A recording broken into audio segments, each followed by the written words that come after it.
રથયાત્રા દરમિયાન એક સંદેશો આપવામાં આવ્યો હતો કે દરેક ઘરે ઘરે રોજ ગાયત્રી મંત્રના જાપ કરાય તેવો મેસેજ આપવામાં આવ્યો હતો। અખિલ વિશ્વ ગાયત્રી પરિવાર શાંતિ કુજરી દ્વારા પ્રેરિત દિવ્ય જ્યોતિ કળશ રથયાત્રા સમગ્ર ભારતભરમાં 2 વર્ષ પરિભ્રમણ કરી રહી છે। ત્યારે આ દિવ્ય જ્યોતિ કળશ રથયાત્રા ગુજરાતમાં પણ ફરશે અને હાલ જે ભરૂચ જિલ્લામાં પરિભ્રમણ કરી રહી છે ત્યારે તારીખ 24મી ફેબ્રુઆરીથી 12 માર્ચ સુધી આ 19 દિવસ ભરૂચ જિલ્લામાં રથયાત્રા ફરશે। આ રથયાત્રાનો ઉદ્દેશ એક જ છે કે લોકોને વ્યસનથી દૂર રાખવા, લોકોને માનવ બનાવવા। આવા સુંદર ઉદ્દેશ્ય માટે શરૂ થયેલી દિવ્ય જ્યોતિ કળશ રથયાત્રા ગત શુક્રવારના રોજ સાંજે ભરૂચ જિલ્લાના તવરા ગામે આવતા સમગ્ર ગ્રામજનો દ્વારા રથનું ભવ્ય સ્વાગત કરવામાં આવ્યું હતું।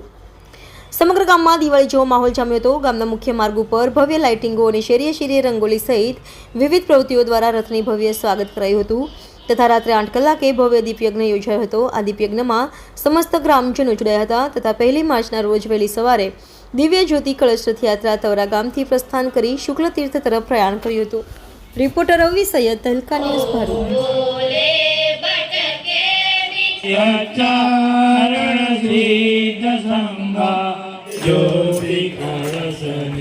सूक्ष्म स्वरूपे यनमंडलम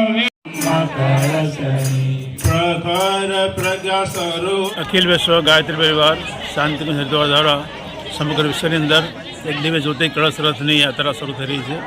જે જ્યોતિ કળશ રથ આ આખા વિશ્વમાં ફરી રહ્યો છે અને એનો મૂળ ઉદ્દેશ છે પરમ ગુરુદેવ શ્રી રામ શર્મા આચાર્યજીએ આજથી 99 વર્ષ પહેલાં 1926માં એક દિવ્ય જ્યોતિ પુરુષની હાજરીમાં કળશની સ્થાપના કરી હતી, જ્યોતિની સ્થાપના કરી હતી અને એની અંદર એ દાદા ગુરુદેવે એમને 3 જન્મની યાદ અપાવી કે પહેલો જન્મ થયો તો એમનો શ્રી સંત કબીરનો, બીજો જન્મ હતો શ્રી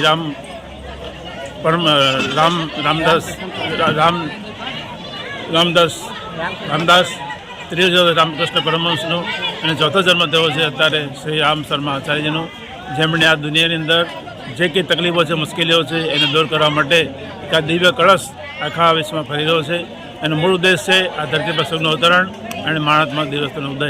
તો ફરીથી માણસ દેવ બને તો ધરતી સ્વર્ગ બની શકે છે એ ઉદ્દેશથી આ રથ આખા ભારતમાં ભ્રમણ કરી રહ્યો છે। ભારતમાં 2 વર્ષ સુધી ફરશે, ગુજરાતમાં પણ એ ફરી રહ્યો છે અને ભરૂચ જિલ્લામાં એ 17 દિવસ ફરશે। આ આપણો 3જો તાલુકો છે જેમાં રથ ફરી રહ્યો છે અને એ 13 તારીખ સુધી 13 માર્ચ સુધી આ જિલ્લામાં ફરશે અને ત્યાર પછી એ નર્મદા જિલ્લામાંથી વડોદરા જશે। તો આ ભરૂચ જિલ્લાના સર્વે ધર્મભી ભાઈ બહેનોને આ દિવ્ય કળશ જે આવી રહ્યો છે એનું દર્શન પૂજન એનો લાભ લેવા માટે ભાવભર્યું આમંત્રણ છે।